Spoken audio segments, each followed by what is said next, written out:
오늘 또 나와서 해서주시는 박 대표님한테 참 고마운 생각인데요. 제가 그냥 틀 앞에서 제 연구실 서재 안에서만 살고 대외적인 활동이라면 패션 지면을 이용하는 거 외에는 거의 없는 채로 수십 년을 살아오는데, 근데 마침 이제 대표를 맡아주신 박 선생이 그냥 패션을 지면을 제공하는 것만이 아니라 아주 관심사가 겹치는 게 많고, 그러다 보니까 100년 학당 100년 포럼에 와서 이야기한 기회도 박 선생이 보내주는 덕분에 하게 돼서 참 고마운 마음을 가지고 있습니다. 오늘 또 저는 오늘 요번 강의는 좀 각별한 각오를 가지고 임하게 되는데, 여러 강연을 하러 다니더라도 대개 주최 측에서 강연료까지 다 해결해 놓고 듣는 분들은 그냥 귀만 가지고 와서 들어주시는 것만 해도 참 감지롭지 않은 일인데, 이게 수강료까지 내면서 들어주시는 데는 정말 제가 방송해가지고 참 어떻게 이 책임감을 다할 수 있을지 너무 긴장이 돼서 말이 잘 안 나올까봐 걱정이 들 정도예요.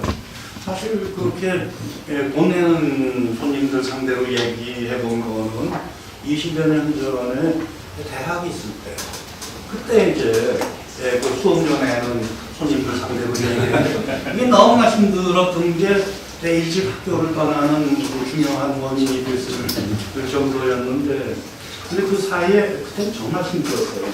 그때는 그냥 공부도 짧은데 뭘 과연 가치 있는 얘기를 해줄 수 있을까. 그래서 강의한 게 너무 힘들어가지고 학교를 떠났는데, 떠나가지고 10년, 20년 지내다 보니까 이게 강의하고 싶어서 미치겠는 거예요. 좀 공부 아니고 하니까 그래서 이제 기회가 있어도 일회성 강의만 강연만 하니까 뭔가 어느 정도 깊이와 폭을 가지고 이야기를 전하기가 어려운데, 정말 요번엔 반가운 마음으로 이 강의에 임한다는 거 먼저 말씀드리겠습니다. 준비된 자료집을 보더라도 절반이 끝이 1회 준비로 되어 있는데, 그것은 좀 내용도 사실 좀 2회에서 하고 싶은 게 많기는 해요. 그러니까 제일 처음에 몇 페이지는 전체의 도입부라고 할 수 있는데, 서세동점이라는 주제가 어떤 의미를 가졌느냐 하는 걸 먼저 던져놓는 것이 앞에 붙어 있기 때문에 그것까지 해서 좀 많습니다. 그래서 실제 내용은 2회, 3회로 간다고 해서 줄어드는 건 아니에요.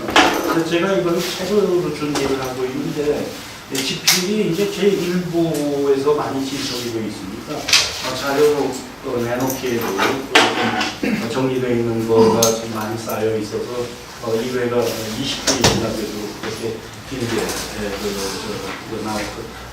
나와 있습니다. 오늘은 얘기가 좀 길기 때문에 다음부터는 좀 한 차례 이야기를 하다가 4, 50분 이야기하고선 질문 한 차례 정리하고 좀 쉬고 또 그렇게 두 파트로 나눠서 하는 게 좋겠다는 생각인데, 오늘은 좀 이야기할 것도 많고 또 이게 좀 새로운 이야기가 여러분이 좀 일상적으로 다른 데서 들어보고 오지 못한 새로운 관점이 제시되기 때문에 오늘은 좀 수동적으로 접수하는데 치중하시도록, 오늘 제가 얘기하는 게 중점이고, 얘기를 한 90분이나 그 정도 하고서 그 뒤에 질문이라기보다도 각자 소개하시면서 소감 좀 말씀해 주시고 그렇게 하면 좋겠습니다. 내용으로 들어갈게요. 먼저 도입부에서 서세동점이라는 명제를 어떻게 이렇게 세워놓느냐 하는데, 박 대표님 지금 소개에서도 잠깐 이야기했지만, 한국을 비롯해서 동아시아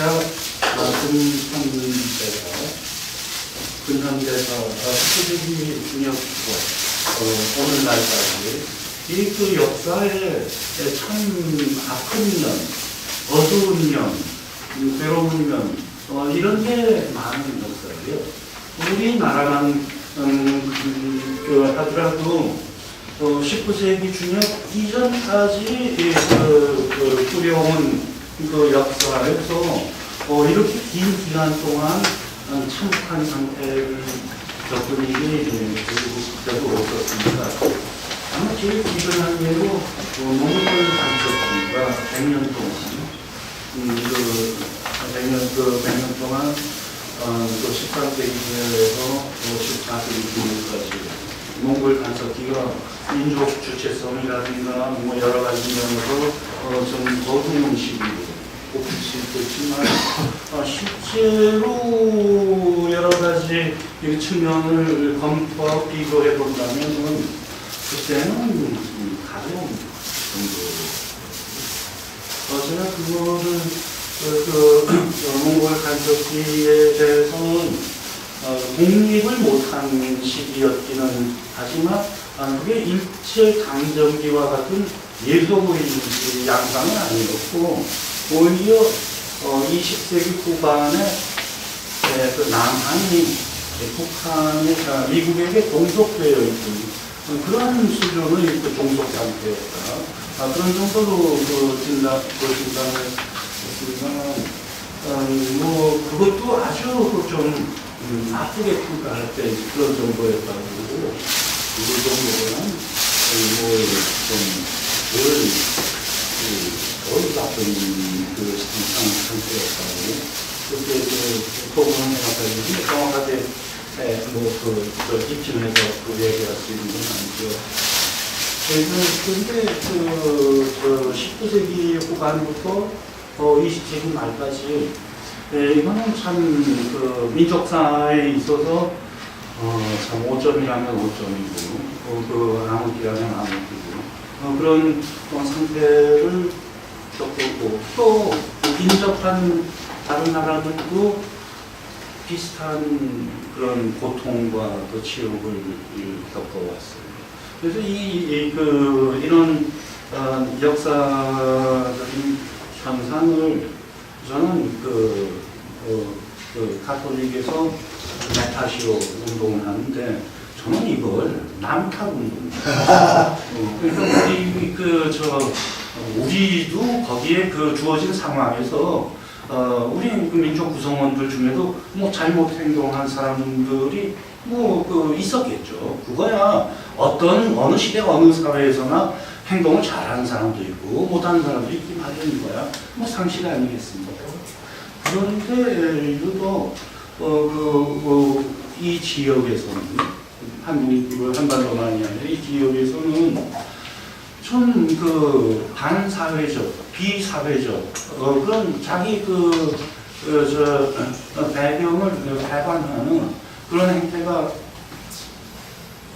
조장되는, 더 육성되는 한편 건전한 대응을 하려는 노력은 좌절하거나 묵살되는 그런 상태를 겪어왔다. 그것이 외세가 너무 강하기 때문입니다. 그래서 우리가 지금까지도 그 여파가 계속되고 있다고 봐요. 지금 정치적으로 이런 문제 저런 문제 얘기하는 것, 저는 그런 것에 많은 부분을 이렇게 서재동점이라는 불리한 조건을 오랫동안 지낸, 그래서 나온 부작용으로 해석할 그런 여지가 크다고 봅니다. 그래서 이렇게 남 탓으로 돌리는 관점에서는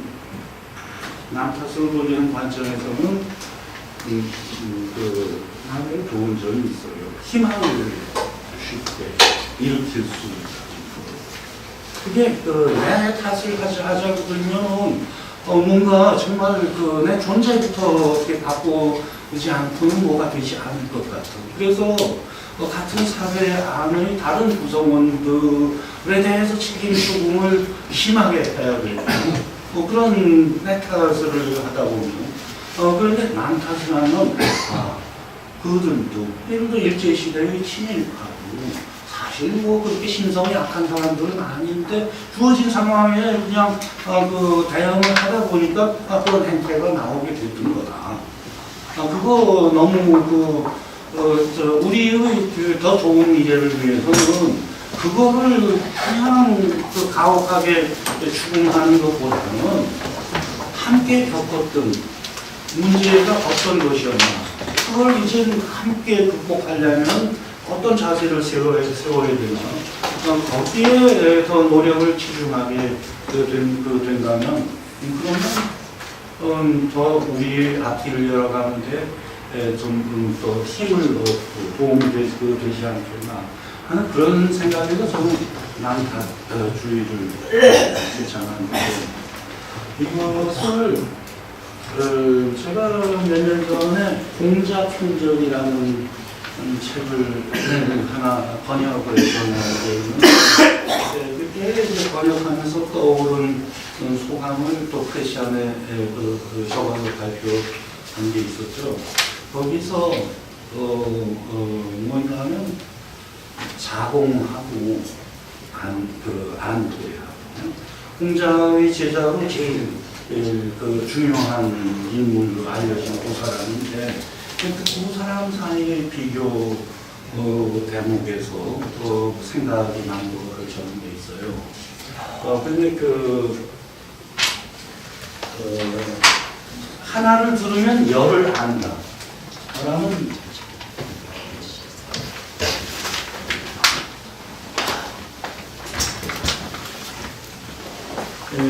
하나를 들으면 열을 안다. 문일지십이라는 그런 말이 여기서 공자와 자공 사이의 대화에서 나왔는데 공자가 자공에게 물었습니다. 너하고 안회하고 어떻다고 생각하느냐 했을 때 자공의 첫 번째 대답이 안회는 하나를 들으면 열을 아는데 저는 하나를 들으면 둘을 압니다. 저는 안회와 같이 못합니다.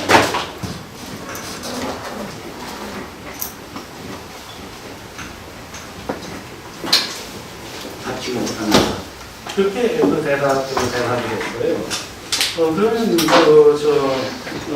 되게 우리가 이 말을 해석할 때는 똑같은 하나를 듣고 열을 아는 사람은 둘을 아는 사람보다 5배 뛰어난 사람이다.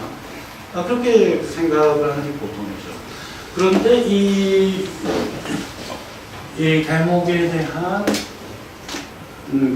주석 가운데서 재밌는 거가 눈에 띄었어요. 문일지십 이거 1에서 10으로 간다는 것은 그것은 말하자면 지수함수적인 그런 관계고 이건 1에서 2로 가는 것은 산술적인 관계다. 즉 하나를 들었을 때 안회는 거기서 어떤 원리를 파악해서 그 원리가 적용되는 10가지 사실을 추론할 수 있다는 거죠.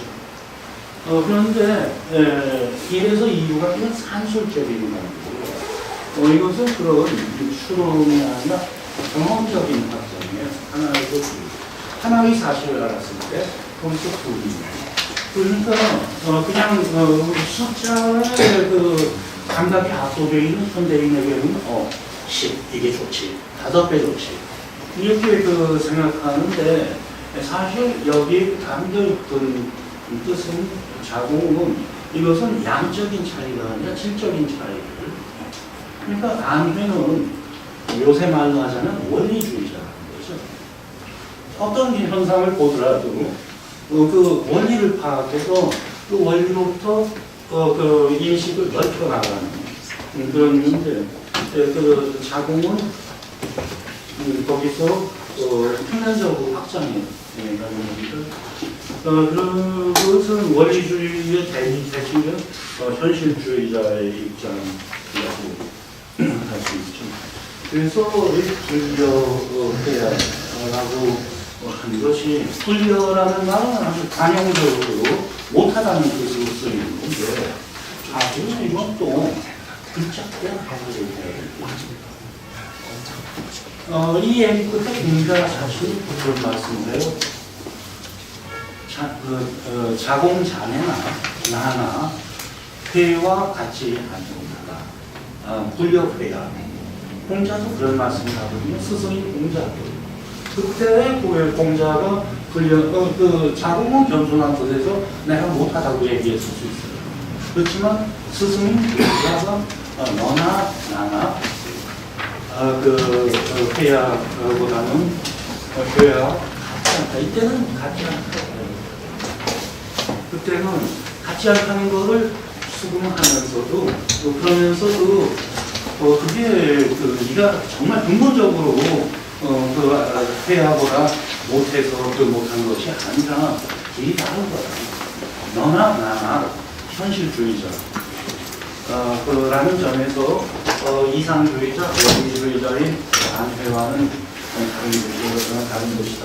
그런 해석이 떠올라서 그걸 적어낸 적이 있었는데, 저는 지금 역사를 보는 데 있어서도 원리주의적, 이상주의적 관점이 필요한 대목도 있지만 실제로 우리가 현실 속에서 실천을 위해서 필요로 한 그런 과제들은 그거는 현실주의적인 관점에서 접근할 것이 많다. 설령 어떤 목표를 세우는 것은 이상주의적인 기준으로 세우더라도 실행해 나갈 길은 현실주의적인 길을 찾아서 걸어가야 됩니다. 그래서 남탓주의에 대해서도 이런 기준에서 그 필요성을 정당화해 확인할 수 있지 않을까 하는 그런 생각을 해봤어요. 우리가 정말로 여태까지 사회를 꾸려온 어느 지역, 어느 사회에서도 대해서도 부끄럽지 않을 만큼 그 사회를 잘 꾸려왔다면은 그러면은 더 좋은 세상을 바라보기 위해서 어떤 일을 해야 할까? 어디를 바라봐야 될까? 그때 이제 이상주의적인 기준을 두고 우리가 정말 남 부끄러운 정도의 그런 문제에 시달리고 있는 그런 현실에서 일단 벗어나고 보기 위해서는 그거는 철저하게 현실주의적인 기준을 따라야 된다. 근데 이제 공자와 자공과의 대화 속에서 공자가 그건 다른 자리에서 다른 사람과 공자가 아내를 극도로 칭찬한 말이 아마 그거 저는 인정되는 건데.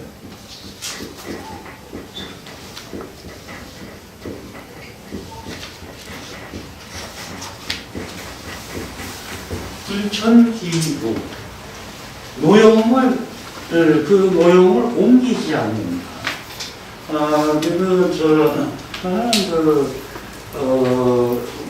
어떤 일 때문에 화가 마음이 상했을 때 그것과 관계가 없는 다른 일에서 그 성질을 부리는 사람마다 가지고 있는 어느 정도 가지고 있는 경향인데 그거를 안 한다.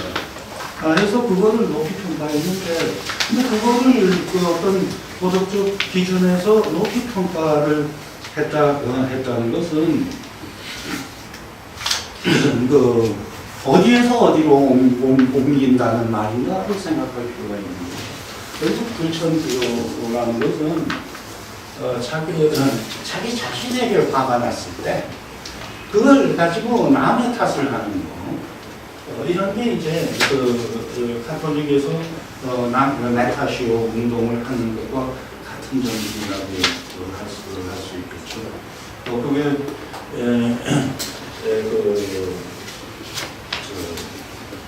자기 자신은 한테서 책임을 물을 것을 딴 데서 책임을 물으려고 하면 그러면은 이 사람 본인의 도덕적 완성은 멀어져요. 그냥 남에게 이런 책임도 스스로 그걸 짊어지려고 할 때 도덕적 완성의 길이 열리는 거죠. 이렇게 도덕적 윤리적인 면에서는 들천기로 남 탓하는 것까지 그게 바람직한 것입니다. 그런데 거기에 대비해서 자궁에 대해서는 뭐라고 얘기했냐면 세상일에 대해서 짐작을 할 때가 있는데 그게 맞을 때가 많다. 들어맞을 때가 많다. 현실에 대한 진단을 잘한다는 거죠. 그러니까 어떤 잘못된 상황을 맞았을 때 예를 들어 공자 일행이 진나라 채나라 사이에서 곤경에 빠졌다. 이걸 갖다가 내 탓만 하고 있으면 현실 문제 해결이 잘 안 되는 거죠. 그럴 때 안 되면 더 도움이 안 돼요. 그런데 자공은 어쩌다가 이런 사태가 생겼나 해가지고 현실적인 요소들을 살펴볼 줄 아는 거죠. 그러니까 그런 문제를 해결할 수도 있고 회피할 수도 있고 현실에는 도움이 됩니다. 차이를 얘기할 수 있습니다. 그래서 이제 준비한 자료에는 겪어온 길에 대해서 중요한項目을 설명했는데 그 중에 다른 것들은 끝날 때 읽어보셔도 충분하겠습니다만 여기서 이제 말씀으로 좀 강조하고 싶은 것은 첫째, 두 대목에서 이 서세동점 현상의 흐름에 궁극적으로 얘기할 수 있다는 건데요. 이 1905년에 러일 전쟁, 1904년에서 5년까지 러일 전쟁에서 일본이 완전한 승리는 아니어도 대략 승리로 판결받는 그런 성과를 얻었죠. 그래서 백인 국가한테 판경 국가, 동양 국가가 이겼다. 그때 그걸 가지고 드디어 이제 우리 동양인의 자존심이 회복됐다 해가 반갑게 받아들인 게 일본인 외에도 안중근 열사도 그 당시에는 반갑게 받아들였어요. 그리고 중국의 대표적 지성이었던 양대추도 그때 반갑게 받아들였어요. 그런데 안의사 경우 몇 년 안 가서 이게 동양의 대표자라고 생각했던 일본이 사실은 그게 아니었구나. 그래서 저는 지금 시점에서 해석할 때는 그때의 승리자는 동양국가 일본이 아니라 일본의 내면화된 메이지 유신의 과정을 거쳐서 일본의 내면화된 서양 제국주의가 이겼습니다. 러시아도 백인종 국가이긴 하지만 근대적 제국주의를 근대적인 제국주의 그걸 습득한 배경은 그렇게 깊지 않거든요. 신흥 국가였어요. 신흥 열강이었어요. 러시아, 미국, 일본, 그다음 세계 전환국이었어요. 그 신흥 열강들 사이에서의 충돌이었는데 그걸 동양의 반격이라든지 그렇게 대국할 수는 없습니다. 물론 그렇게 흘러갈 조짐도 없진 않았어요. 하루 이제 일본에서 대동아의 꿈을 내세우는 것이 그런 동양의 반격을 환영하는 동양들에게 호응하기 위해서 대동아의 꿈을 내놓았던 것인데 그런데 그것이 그 실질적인 내용에 있어서는 열강을 꽁무니에 올라탄 일본의 위상을 그 제국주의 기준에서 그 인류열강으로 끌어올리려는 노력을 이어졌지. 이게 그 대동아라는 동양의 뜻을 제대로 살리는 그 대동아의 꿈을 등졌기 때문에 동양 단결이라는 이유가 없었습니다. 그래서 서세 동정 현상은 20세기에도 계속된 거죠.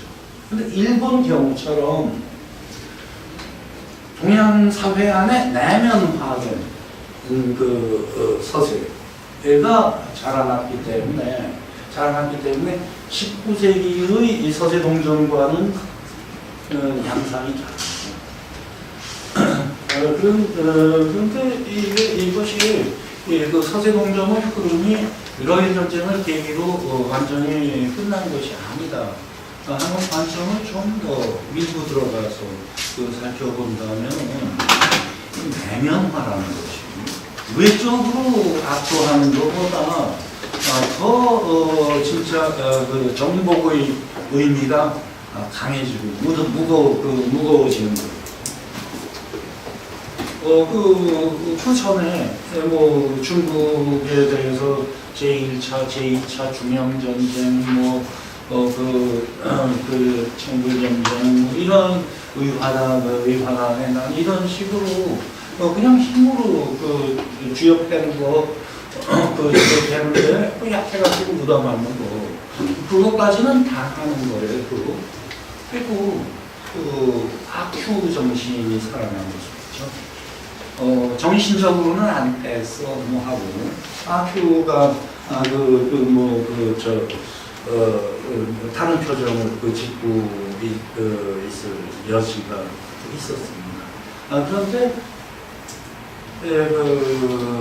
로신이 아큐를 비웃을 때는, 그때는 로신의 정신 자체가 서세에 비웃은 거죠. 그래서 이제는 그냥 군사력으로 쥐어펴고 그럴 필요도 없이 그냥 우리가 저분들은 뭘 하셔?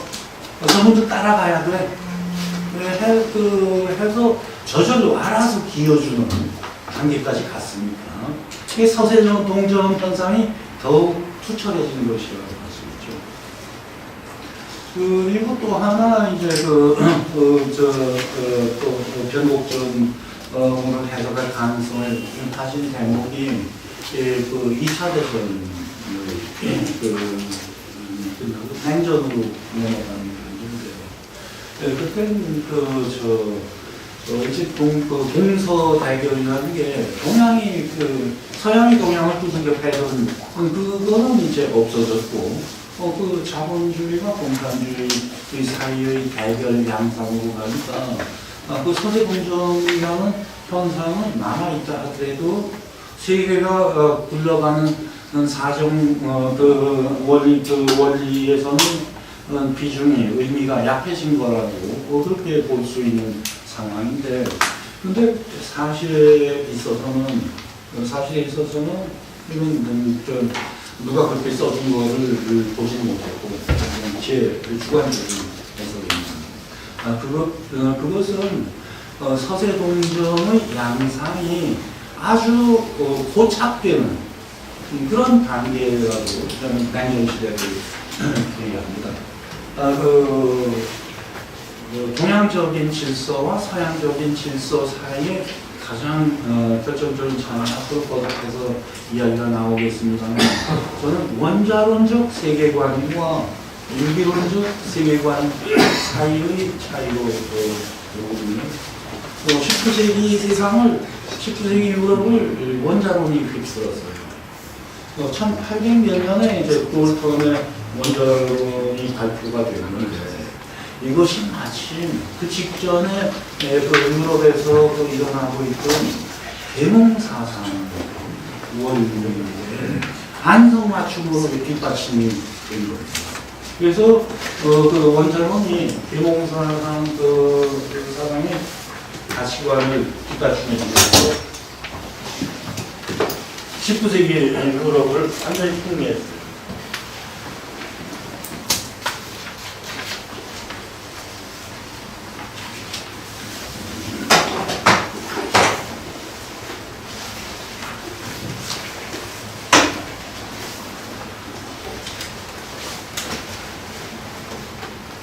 이쪽에서 좀 역점을 둬서 얘기하겠지만 저는 이제 서세동점의 현상이 끝나면 그러면 인류 사회의 조직 방법이 어떤 방향으로 흘러갈 것이냐 하는 데 대해서 저는 지금까지 이름 붙여 나왔던 사료 중에서는 사회주의가 큰 가능성을 가지고 있다고 보는데 그런데 이 사회주의라는 말이 1820년대에 처음 나왔을 때의 의미와는 다른 의미로 그동안 많이 쓰여왔어요. 그것이 1848년에 나왔죠. 공산당 선언에서 그 사회주의가 이런 참 공산 혁명에 이르는 어떤 그 중간 과정처럼 이렇게 얘기가 되고 또 거기에 대해서 이것은 여태까지의 공산적 사회주의와는 다른 과학적 사회주의 가 여기에 적용되는 거라고 그렇게 얘기를 했죠. 공산적 사회주의와 과학적 사회주의 그리고 이건 공산적 사회주의라는 거는 그냥 배척하기 위해서 모욕적인 이름을 붙인 거라고 생각이 되고, 이거는 그럼 진짜 사회주의는 뭐냐라고 마르크스가 내놓은 것은 과학적 사회주의죠. 그런데 과학적 사회주의라는 것은 그 당시 일어나고 있던 사회과학이 다 그 원자론의 분위기 속에서 사회과학이 다 자라나고 있었죠. 그런 원자론적 세계관을 전제로 해서 세워지는 게 과학적 사회주의였다 하는 게 이제 마르크스의 관점이죠. 그래서 저는 1980년대 이후 베트남이나 중국에서 전개된 그 사회주의는 마르크스가 얘기한 과학적 사회주의에서 공상적이라는 이름을 이름을 뒤집어 썼던 그 원래의 사회주의로 돌아가는 측면이 많이 있다고 저는 봅니다. 세밀히 검토할 기회는 없었지만 후가의 사회주의도 그런 측면을 가진 게 아닌가 언젠가 좀 더 살펴보고 싶어 하는데 좀 살펴볼 기회가 있었던 중국이나 베트남이나 거기서 1820년대의 그 사회주의를 연결해서 말하는 그런 논평자는 어떻게 보지는 못했어요. 그렇지만 제 생각으로는 그렇게 바라볼 여지가 많지 않는가 하는 그런 생각입니다. 그런데 여기서 말씀드리고자 하는 게 공산주의 진영의 이론적 배경이 되었던 그런 유물론적 관점이라는 것이 원자론적 관점을 자본주의 세계체제가 마찬가지로 공부하고 있었다는 것. 제가 그년에 큰 작업 하나를 한 게 3년간에 걸쳐서 해방일기 작업을 한 게 있는데 1945년 8월부터 1948년 8월까지 37개월간에 일어난 일을 좀 세밀히 따져보면서 이제 용평을 붙인 작업이었는데 거기서 적대적 공생관계 국제라는 표현에 중점을 두어서 제시했습니다.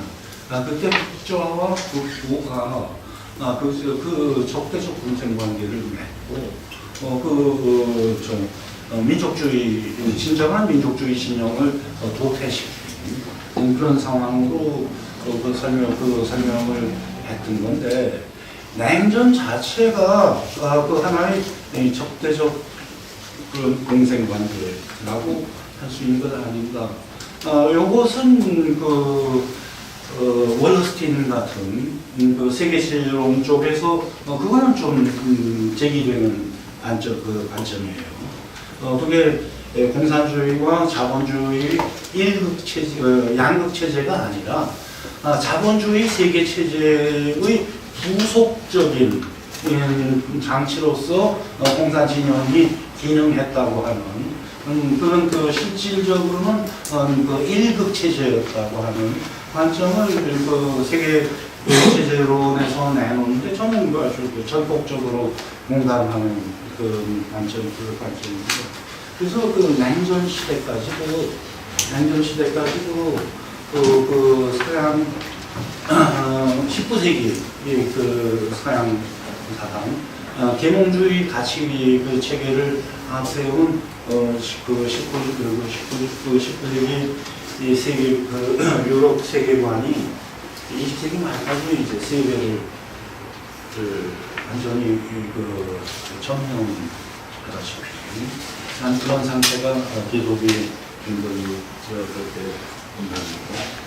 그런데 이제 1990년을 전후한 냉전 해소, 그것은 특히 서양 근대 서양의 원리가 세상을 완전히 지배해서 저항하는 요소가 없다시피 한 그런 상태로 150년을 100년 이상 지내온 뒤에 자체 모순에 의해서 어떤 한계점에 도달하는 것으로 그러니까 자본주의 세계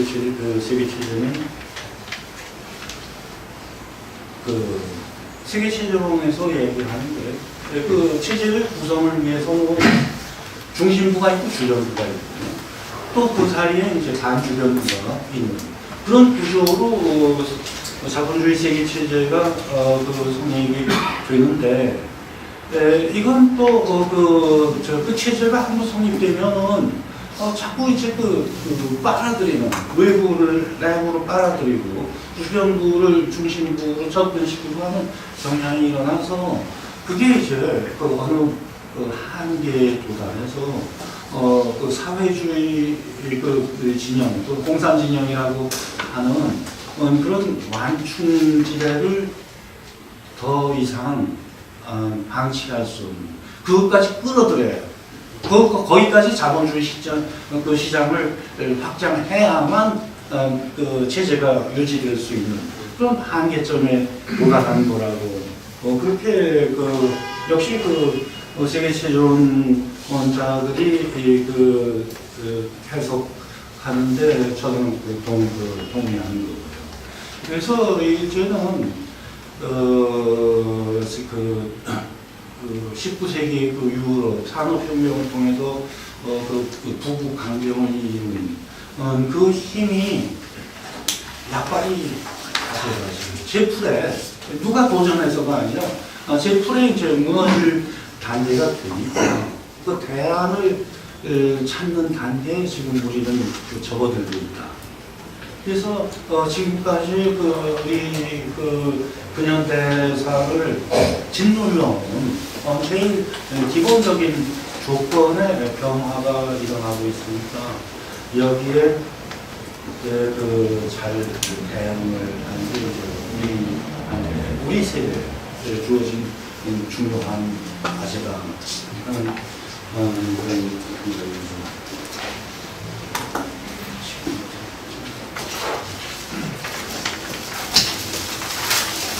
계속해서 얘기를 할게요. 이제는 서재동정의 원리라고 하는 본론으로 들어갔는데, 지금까지 기회가 있을 때마다 정리해온 생각들을 모아놓으면서 요 안에서 어떤 논리적인 흐름은 뚜렷하게 만들어드리지 못했어요. 그런데 하나하나의 항목들이 제가 제시하는 주제를 이해하는 데는 필수적인 요소들이라고 생각되기 때문에 좀 간단하게라도 정리된 것을 설명드리겠습니다. 첫 항목으로 유럽의 등장이라고 했는데, 유럽이 이제 올라서기 이전 단계부터 개방을 한 것이 유럽이 높은 위치에 올라서서 맞는 역할을 이해하는 데 있어서 배경으로 중요한 것이죠. 유라시아 대륙에는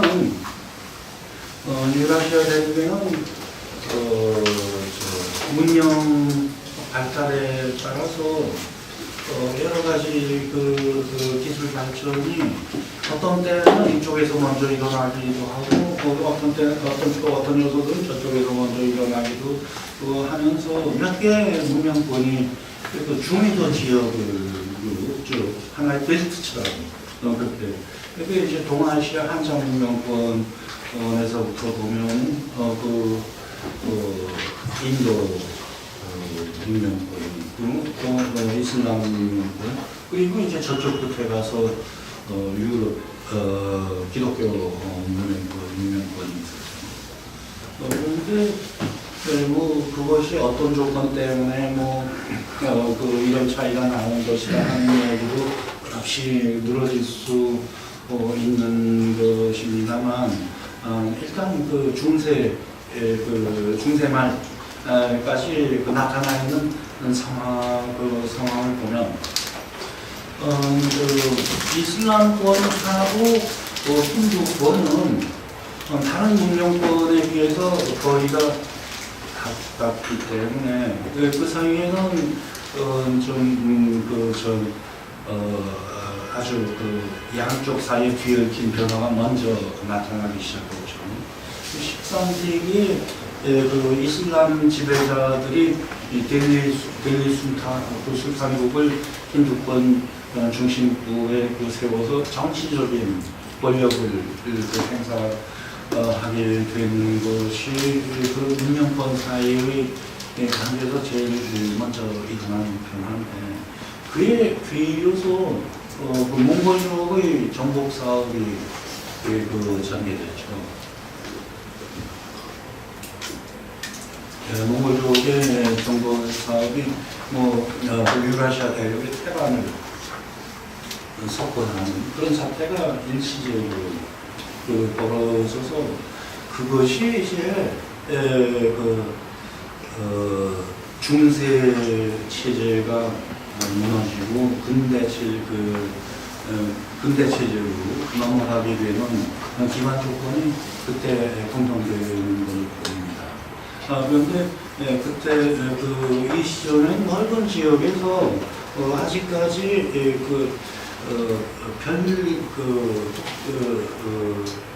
서로 떨어져 있던 여러 주체들이 얽혀 있는 문제라서 흐름을 이건 이래서 저렇게 흘러갔다고 명확하게 갈피를 잡기가 아직 참 어려운 상태예요. 물론 그걸 밝히기 위해서 노력하는 학자들도 많습니다만, 그런데 그 다음 단계에서 이거는 그 뒤에 영향이 확실한 게 흑사병입니다. 14세기 중엽부터 15세기 초까지 흑사병이 창궐했는데, 이걸로 해서 이게 다른 지역에서도 문제를 일으켰는데 제일 극심한 문제를 일으킨 게 유럽 지역이었어요. 나중에 이제 아메리카 원주민이 유럽인이 가져다 준 전염병 때문에 멸종에 가까운 지경에 이르렀다. 그게 면역 체계가 약했기 때문이라고. 그러니까 문화에 있어서나 질병에 있어서나 고립된 곳은 다양성에 대한 면역성이 약하게 돼 있어요. 돼 있다니까. 아메리칸 인디언은 구대륙의 넓은 지역에 여러 사회들이 분포해 있던 것과 달리 아주 비록 좁은 지역에 작은 인구가 자리 잡고 있었기 때문에 그 다양성에 대한 적응력이 약했고 그게 전염병에 대한 면역력에서도 나타나는 거라고 이렇게 다 설명을 합니다. 그렇다면 14세기 흑사병이 세계를 휩쓴 유라시아 대륙을 휩쓴 흑사병이 유럽에서 특히 그렇게 맹을 떨쳤다는 것은 유럽인도 비교적 유라시아 대륙 주민들 중에서는 다양성에 대한 준비가 덜 돼 있는 고립된 상태에 있었던 것이 아닌가. 그거는 일단 지리적인 위치만 보더라도 인도양과 지중해면에 있는 이슬람 지역에 비해서 저쪽 대륙 끝에 있는 유럽 지역이 고립된 위치가 이런 정도는 보일 수 있는데 그런 조건 하에서 실질적인 고립성이 아주 심한 정도가 아니었나 하는 생각을 거기서 할 수 있어요. 그리고 저는 14세기 후반의 인구 급감 상태가 인구가 그 지역 주민의 3분의 1 인구가 줄어드는 그런 큰 변화는 경제적, 사회적으로 엄청난 파장을 불러일으켰죠. 그래서 저는 여기서 과연 그 이후 유럽이 근대 세계의 대개 문제를 쥐기 위한 조건이 여기서 이렇게 된 것이 아닌가 하는 그런 의심을 품고 좀 조사를 해봤는데 저는 뾰족하게 던진 건 없어요. 그런데 경제학자 홍기빈 선생이 작년 초인가 제가 민주당 홍익표 의원 초청으로 국회에서 몇 차례 강연을 할 때 그 중에 한 차례 홍 박사가 와서 토론을 맡아줬어요. 그때 제가 발표 중에 그런 흑사병의 역할에 대한 생각을 간략하게 적었더니 토론에서 그 가능성은 자기도 굉장히 중시해왔다. 그리고 학위 논문을 그 주제로 쓰려고 좀 조사했다 포기하니까 그런 이야기를 하더라고요. 그러니까 합리적인 의심이 충분히 들 수 있는 그런 일이죠. 그 뒤에 유럽에서 실제로 일어난 산업혁명이라는 근대화의 발전 방향이 노동력을 필요를 줄이는 그런 쪽으로 진행이 됐잖아요. 기계에 많이 의존하고. 그런데 그거에 흑사병으로 인한 인구 급감 사태가 그런 방향의 과학기술 발전에 계기를 만들어준 것 아닌가 하는 그런 개연성은 누구든 생각할 수 있는 것이라고 생각합니다. 아무튼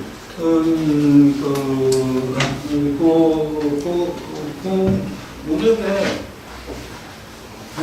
중세에서 근대로 다른 체제로 체제 그 전환을 위한 필요성은 여러 사회에서 제기도 있었고 또 변화가 실제로 일어나고 있었어요.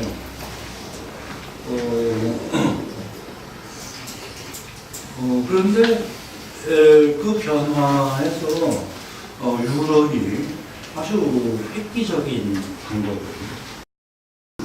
찾아내서 그리고 그 획기적인 그 방법이라는 게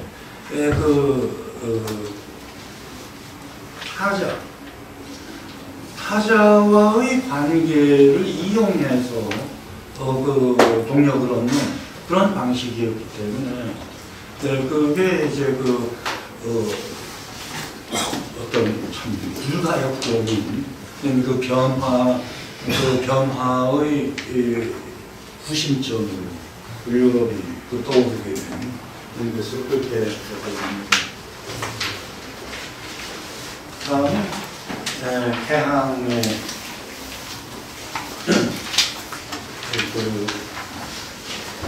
태양 얘기인데요. 여러분은 우리가 태양기라는 이야기를 하잖아요. 1870년대 이후 태양기라는. 그런데 그 태양이라는 게 우리가 이제 그 말을 쓸 때는 그냥 폐쇄 상태, 쇄국 상태에서 발광 상태로 나아가는 변화 정도로 해석합니다. 그런데 이것이 본질적으로 당시 유럽 세력의 제국주의 세력의 침략을 위한 그 통로 확보 라는 의미를 가지고 있었다는 사실. 그거는 그 위에 대항을 생각할 때 바탕에 깔아놓아야 되는 그런 생각들을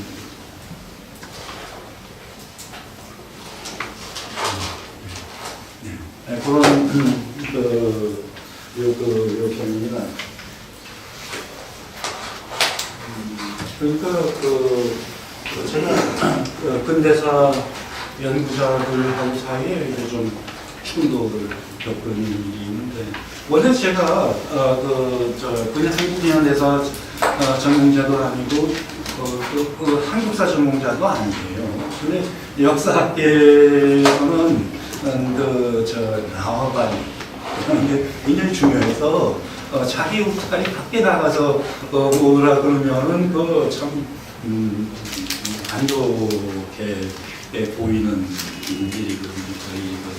그런데 현대사 하는 분들한테는 제가 오늘도 오후에 잠깐 틈이 나서 그 현대사 전공자인 서중석 선생한테 들렀다가 보면서 그동안 현대사 동네에 와서 잘 놀았습니다 하고 인사를 했는데, 현대사 그러면서 제가 그런 말씀도 했어요. 참 현대사 연구자들이 나처럼 뛰어든 사람의 대해준 태도를 보면 정말 공부의 의미에 대해서 정말 치열한 자세를 가지고 있는 것을 확인하면서 참 경의를 느꼈다. 거기에 비해서 근대사 쪽은 조금 아쉬운 그런 면에서 좀 아쉬운 점이 있는데, 맞아요. 현대사 연구자들은 이 역사 공부를 해서 뭔가 우리 사회의 현실 인식에 공헌해야 되겠다는 그런 사명감과 책임감을 분명히 느끼는 그런 분위기가 있어요. 제가 한 10년 전에 연변에 체류하고 있을 때, 제가 같은 분야 연구자로서 아주 높이 평가하고 존경하는 서강대학의 김한규 교수, 한중관계사를 연구하고 있는데, 그분이 거기 와서 강연하기 위해서 그 기회가 있어서 내가 가서 들었는데, 이게 중국 땅에서 강연을 하면서 한중관계사 그 연구자 입장에서 하니까 자기는 그 정치하고는 전혀 관계없는 연구자일 뿐이다 하는 거를 그 강연 중에 강조를 하더라고요. 그 나중에 이제 또 나오면서 아니 그 김 선생님 도대체 역사학자가 정치적인 의미도 없이 그 연구를 한다니까 말이 됩니까? 김한길 교수 좀 어색한 글쎄 자리가 자리다 보니까 그렇게 우기게 됐네요. 하고 넘어갔습니다. 이게 역사 공부해서 좋은 자리 잡고 좀 가져갔고 이런 걸만 생각하는 경향이 너무 많다고 경험을 가지고 있어요. 그래서 이제 현대사 연구자들이 제가 현대사 쪽에 작업 여러 해 하는 동안 보여준 협조적인 여러분들의 협조적인 태도에 대해서 제가 참 고맙게 생각하고 그 부분들을 자세에 대해서 경의를 분명히 합니다만 이제 개화 얘기에서 이제 근대사 연구자들 중에는 개화를 무조건 긍정적인 가치 부여하려는 그런 경향이 아직도 남아 있어요. 근데 저는 그것이 일본 식민주의자들이 조장한 그런 관점이라고 보거든요. 그래서 저는 김옥균 정말 한 짓이 제가 보기엔 형편없어요. 그냥 내세울 거라는 건 대과를 외친 것 같은데 그것만 가지고 모든 면죄부를 다 한다. 도대체 그게 정말 뭔가 이 사회를 좀 더 좋은 길로 이끌자는 그런 마음이 있다고 하더라도 좀 어느 정도는 성실한 태도로서 그 과제에 임해야지. 이제 그런 김옥균에 대한 평가 같은 데서 근대사 연구자들하고 좀 심하게 충돌하는 일도 있습니다만 이건 근대사에 대한 해석을 넘어서서 한국 현대사까지 연결되는 전체 흐름을 보기 위해서 그것도 한국사만이 아니라 세계의 역사가 흘러온 흐름을 해석하기 위해서는 개화는 무조건 좋은 거다. 이거는 성립할 수 없는 관점이라고 보죠. 그리고 이제 식민지 근대화론이 있지 않습니까? 그런 거는 정말 저는 참 이거는 정말 자본주의 체제의 첫 번째 특성까지도 인식하지 못하는 정말 무지문매한 그런 관점이라고 보는데 그런 면을 지적하기 위해서 7페이지부터 나와 있는 근대화에도 상위가 있고 하위가 있다. 이거는 끝나면은 읽어보시기 바랍니다만 그냥 요약해서 간단히 얘기를 할게요. 근대화, 예를 들어 열강이 침략하는 입장에서 어느 땅에 어느 지역을 침략하려고 할 때 근대화를 안 시킬 수가 없어요. 착취를 하려면 근대화를 해야 되거든요. 시켜야 되거든요. 아니 거기에 아무리 자원이 풍부한 식민지라고 해도 공장이 있고 철도가 있고 뭐가 이게 있어야 항만이 있고 그래야 착취를 할 수 있지. 그런 인프라가 전혀 없는데 착취가 됩니까? 그러니까 착취를 위해서도 어떤 종류의 인프라 건설은 필요한데 과연 어떤 인프라를 어떤 기준에 따라서 하느냐 하는 데에서 비교적 가치가 있는 근대화와 가치 없는 근대화를 구분할 수 있는 거죠. 그러니까 비교적 가치가 있는 근대화라고 하면은 신학한 제국주의 국가 자기네가 성취하고 싶은 것이 이쪽에서도 성취되도록 그렇게 해주는 거면은 그런 대로 최소한의 가치를 가진 인프라 건설이라고 할 수 있어요. 근데 자기네 땅에는 안 하는 식으로 완전히 착취의 편의성만을 위해서 건설을 한 것, 그걸 가지고 참 근대화시켜줬어, 고마웠어 하는 거는 이건 정말 뭐 하자는 도대체 이 세상을 누구 눈으로 보면서 사는 사람들인지 그건 정말 정말 이해하기 힘듭니다.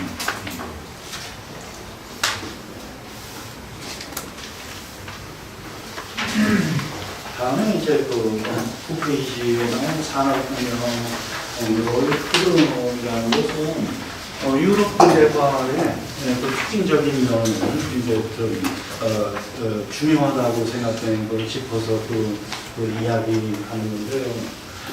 농업사회가 어느 단계를 넘기면 그러면 산업사회로의 이행이 필요하게 됩니다. 그러니까 그거를 비농업 인구의 증가라는 측면에서 처음에 농업혁명이 시작될 때는 인구의 99%가 농업 인구였어요. 아주 예외적인 몇몇 사람을 제외하고는 전부 농업 생산에 종사하는 구성원으로 사회가 이루어져 있었어요. 그런데 이제 농업이라는 것은 시작을 해서 기술도 발달하고 사회 조직도 되고 그런 데 따라서 생활성이 점점 높아지게 되죠. 그래서 이제 비농업 인구가 10%, 15%, 20% 시간이 지남에 따라서 늘어나게 돼 있고 또 이 늘어나는 인구가 하는 일이라는 게 이제 인구 밀도가 높아졌으니까 사회 질서를 유지하는 데도 노력이 더 많이 들어가겠죠. 군인들도 있어야 되고 또 한편으로는 이제 배가 불렀으니까 좀 즐기기로 해야겠다. 그래서 연예, 예술 이런 쪽도 성장을 하고 그리고 또 학문도 발달하게 됩니다. 그래서 이런 여러 비농업 분야의 여러 가지 발달은 그런 사회의 발달을 변화를 더욱더 가속시키는, 촉진하는 그런 조건으로 또 작용해요. 피드백 현상이 일어나는 거죠. 그래서 이제 농업인 농업이 처음 시작되기 전까지 지구상에 존재하던 호모사피엔스의 개체수가 대개 100만에서 500만 사이를 오갔다고 그렇게 고인과학자들이 추정하는데 그런데 농업 발달에 따라서 세계 인구가 억대로 늘어나고 그리고 그 안에서 비농업 인구의 비율도 50%를 넘기는 이런 상황이 되면은 그러면은 전체 사회의 조직 방법이 농업 사회의 필요에 맞춰서 형성됐던 그런 틀을 이제 뛰어넘을 필요가 제기됩니다.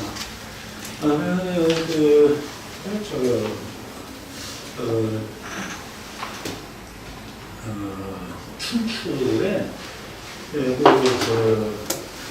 춘추 기사 중에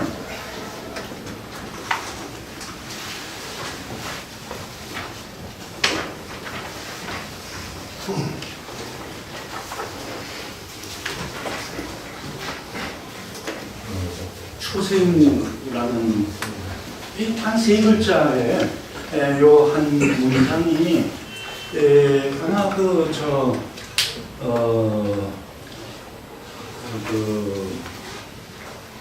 굉장히 많은 연구의 그 주제가 현대 그와 20세기 그 까닭이 어떤 그 사회경제적인 변화를 가리킨 것 아니냐. 이게 기원전 5세기 공자시대에 노나라에서 처음으로 농지에다가 세금을 매겼다 하는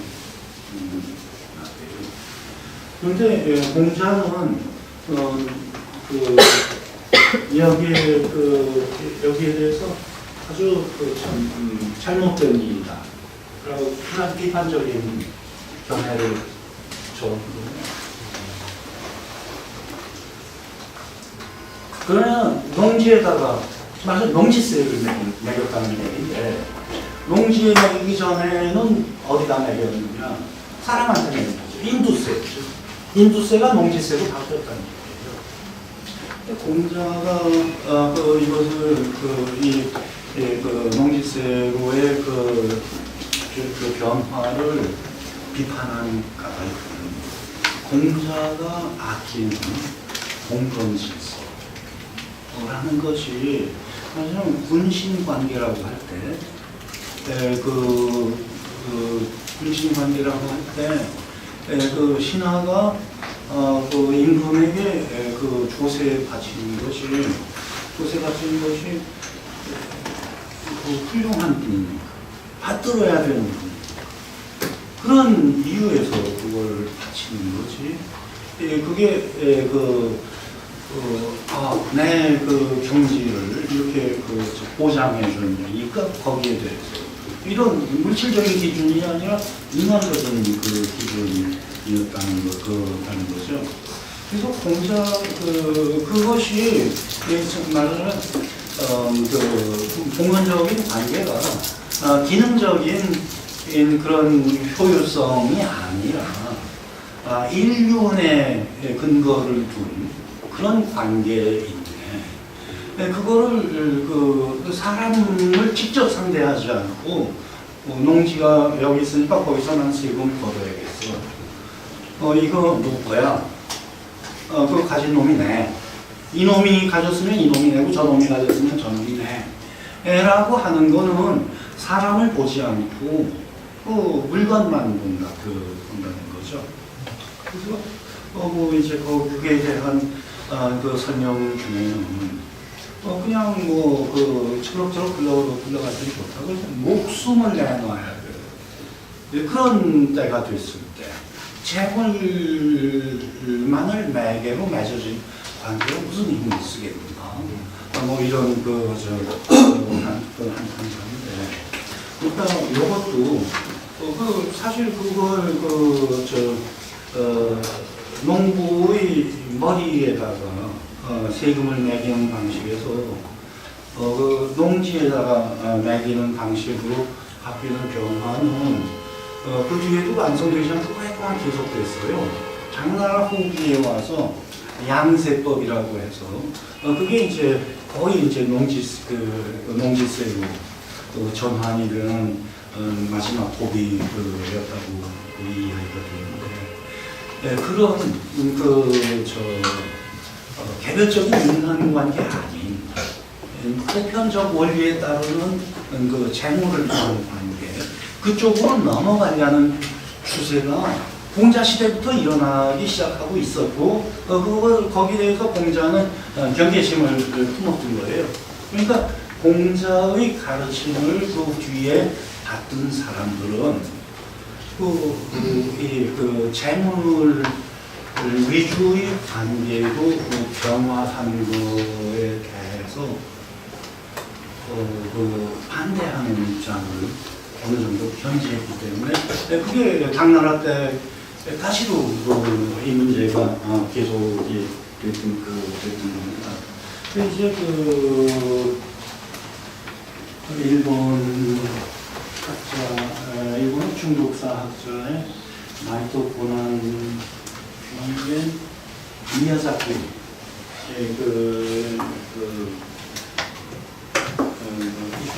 미야자키 이치사다가 내놓은 관념이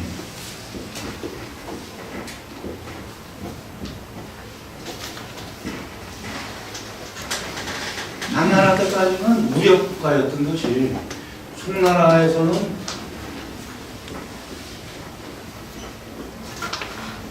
재정국가로 바뀌었다는 그 이야기를 했어요. 그러니까 이게 당나라 말기에 양세법이 계기가 된 거라고 할 수 있는데, 그 미야자키가 거기에 그 당나라 그 중기까지의 그 제국 질서라는 것은 무력을 가진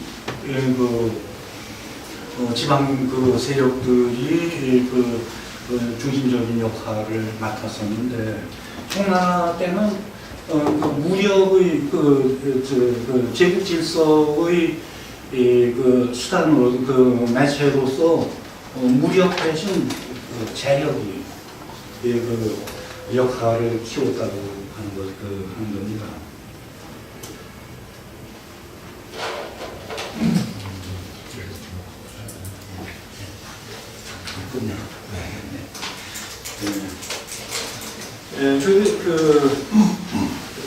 중국이 농업이 일찍 발달했기 때문에, 농업이 높은 수준으로 일찍 발달했기 때문에, 산업국가로서의 체제 전환의 필요성은 일찍부터 일어난 거라고 볼 수 있어요. 소세무 대목에서 보면은, 일각에서 일어난 현상이지만, 벌써 공자무렵부터 그런 경향이 나타나기 시작했거든요. 그런데 그것이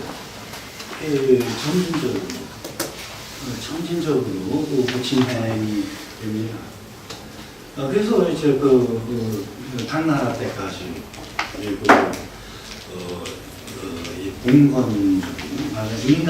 구체적인 인간관계를 근거를 두는 공건관계가 당나라 중역까지 지배적인 요소로 자리를 지켰던 거죠.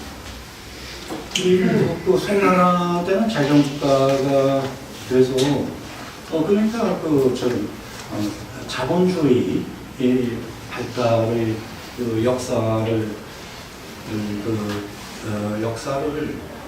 원래 이제 유럽 안에서는 르네상스 시대의 이탈리아 도시국가들까지 바라봤거든요.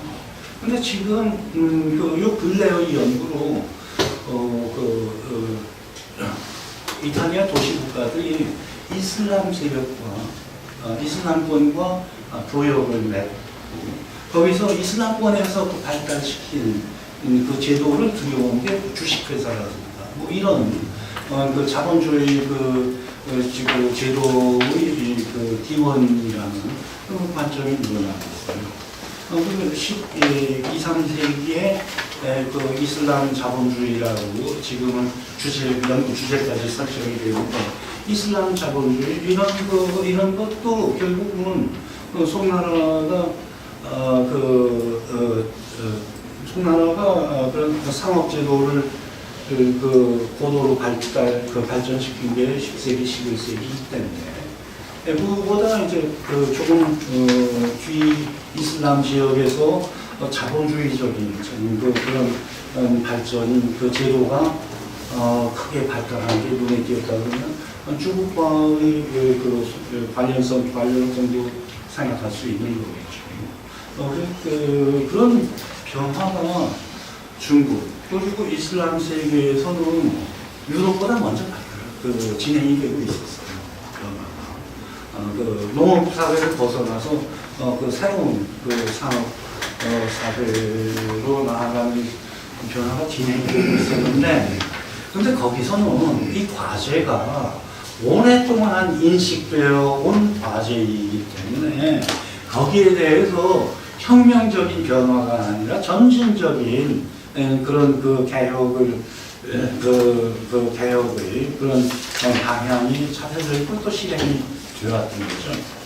그래서 저는 요걸 그때 이제 후진 지역이었던 유럽에서 갑자기 급격한 변화를 일으켰는데 그거를 저는 비유해서 저희가 반죽을 좀 풀기는 그러니까 유동성을 늘리는 게 농업사회 체제의 다음 단계로 나아가려면 유동성을 늘려야 돼요. 그래서 물을 조금씩 부으면서 반죽을 좀 부드럽게 만드는 노력을 하고 있는데 그 유럽에서는 그냥 그 반죽이 좀 뻑뻑하다고 해서 반죽을 그냥 물에다 쳐넣어버렸어요. 그러니까 국수가 되지 않고 죽이 되는 길이 되겠습니다만 근데 그렇게 한쪽에서 저질러 버리니까 그 방법이 품고 있는 그런 단기적인 효과가 강한 그런 특징이 그 전체 판세를 다 오염시키게 되는 그런 그 상황으로 이제 그 유럽의 극세를 설명하는 겁니다. 몇 개 항목이 더 있는데 그냥 제가 어떤 얘기 하고 싶어 하는지 이제 오늘 그런 거를 대충 짐작을 가시잖아요. 그럼 그거를 염두에 두고 이거 읽어보시면은 이런 점을 중시하시거나 이해하실 수 있으리라고 믿고 또 많은 몇 페이지 그 내용에 대해서는 지금 설명하면 혹시 다음 주에 요걸 읽는 중에 또 질문이 의문 떠오르신 같은 게 있으면은 그때 질문을 해주시기 바랍니다. 그럼 좀 소개하시면서.